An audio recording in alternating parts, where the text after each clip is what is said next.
మాజీ ఉపరాష్ట్రపతి వెంకయ్య నాయుడుకు సీఎం చంద్రబాబు జన్మదిన శుభాకాంక్షలు తెలిపారు. భారతీయ విలువలు తెలుగుదనం చాటుతున్నారని కొనియాడారు. వెంకయ్య నాయుడు ఆయురారోగ్యాలతో ఉండాలని ఆకాంక్షించారు. అనంతపురం విశ్వవిద్యాలయ స్నాతకోత్సవానికి మంత్రులు నారా లోకేష్, అనగాని సత్యప్రసాద్, సత్యకుమార్ యాదవ్ హాజరు కానున్నారు. ఈ సందర్భంగా పుట్టపర్తి విమానాశ్రయంలో వారికి ఘన స్వాగతం లభించింది.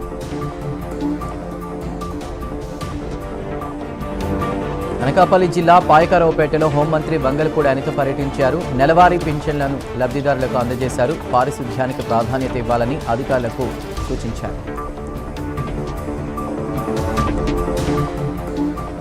కడప జిల్లా జమ్మలమడుగు జిందాల్ స్టీల్ ప్లాంట్ ప్రాంతాన్ని వైసీపీ బృందం పరిశీలించనుంది. మాజీ సీఎం జగన్ హయాంలో చేపట్టిన పనులను చూడనున్నారు.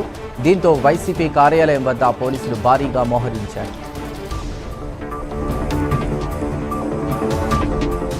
అనంతపురం జిల్లా రాయదుర్గంలో సామాజిక పెన్షన్లు పంపిణీ జరిగింది. ప్రభుత్వ వైపు కాల్వ శ్రీనివాసులు ఈ పెన్షన్లు లబ్ధిదారులకు అందజేశారు. 25 నెలల కాలంలో 1,00,000 మందికి సామాజిక పెన్షన్లు పంపిణీ చేశామని తెలిపారు.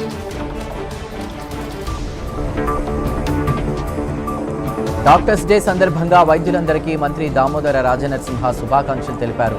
ప్రభుత్వ వైద్య వ్యవస్థ బలోపేతానికి కృషి చేస్తున్నామన్నారు. అనేక పోస్టులు భర్తీ చేశామని మంత్రి హామీ ఇచ్చారు.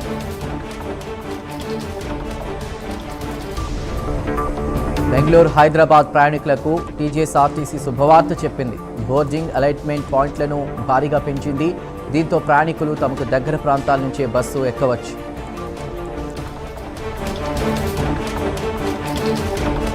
వరంగల్ నూతన పోలీస్ కమిషనర్గా ఎన్ శ్వేతారెడ్డి బాధ్యతలు స్వీకరించారు. 20 ఏళ్ల తర్వాత మహిళా ఐపీఎస్ అధికారిని నియమించారు. ఈ మేరకు శాంతి భద్రతల పరిరక్షణే లక్ష్యమని ఆమె అన్నారు. కరీంనగర్ జిల్లాలో జేబీఎం ఎలక్ట్రికల్ బస్సులు వరుస ప్రమాదాలకు గురవుతున్నాయి. భద్రతా కారణాల దృష్ట్యా వీటి సేవలను తాత్కాలికంగా నిలిపివేశారు. సాంకేతిక లోపాలపై పూర్తి విచారణ తర్వాతే బస్సులు రోడ్డెక్కనున్నాయి.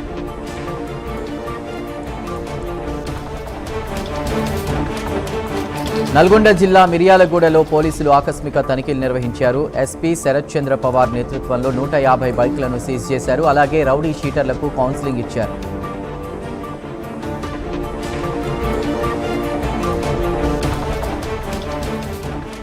మంచిర్యాల జిల్లా లక్షెట్టిపేటలో పోలీసులు కార్డన్ సర్చ్ నిర్వహించారు. సరైన పత్రాలు లేని 45 బైక్లను, ఒక ఆటోను స్వాధీనం చేసుకున్నారు. అపరిచితులకు ఆశ్రయం ఇవ్వొద్దని సిఐ రమణమూర్తి సూచించారు.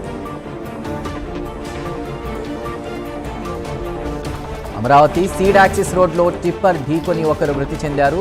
మందడం ట్రాఫిక్ పోలీసులు ప్రస్తుతం కేసు నమోదు చేశారు. లారీ డ్రైవర్ల నిర్లక్ష్యంపై స్థానికులు ఆగ్రహం వ్యక్తం చేస్తున్నారు.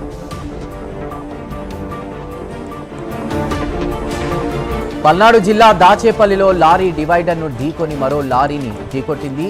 డీజిల్ లీక్ కావడంతో అగ్నిమాపక సిబ్బంది అప్రమత్తమయ్యారు. డ్రైవర్ను సురక్షితంగా బయటకు తీశారు.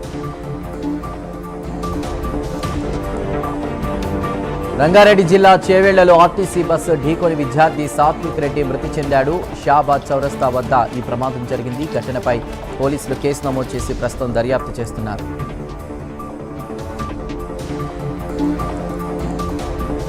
పెద్దపల్లి హనుమాన్ నగర్లో కుటుంబ కలహాలు హత్యకు దారితీశాయి. భార్యతో గొడవలో భర్త శ్రీనివాస్ మంచం కోడుకు తగిలి మరణించాడు. భార్యను పోలీసులు ప్రస్తుతం అదుపులోకి తీసుకున్నారు.